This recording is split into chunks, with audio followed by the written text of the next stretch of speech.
परभणीमध्ये महादेव जानकरांच्या गाडीची शिवसैनिकांनी तपासणी केली। गाडी तपासल्याच्या कारणावरून काही काळ तणाव निर्माण झाला।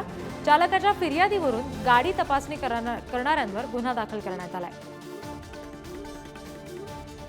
माझा ड्रायव्हर पीए, 2 ड्रायव्हर आणि पीए जेवण करायला गेलते घरी। जात असताना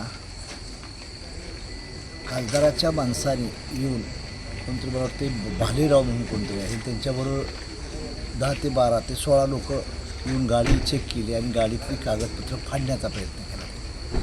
तर माझं त्यांना एवढंच म्हणणं आहे की लोकशाही मार्गाने इलेक्शन व्हावं, जनतेचा कौल आहे ते स्वीकारावा, असा प्रकार करणं योग्य नाही आणि त्यांना ते शोभत नाही।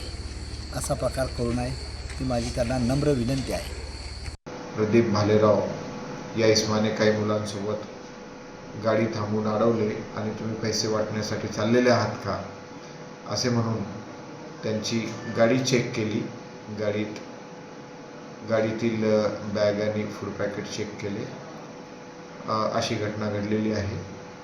तर या त्यांच्या कृत्यावरून पोलीस स्टेशनला फिर्याद देण्यात आलेली आहे।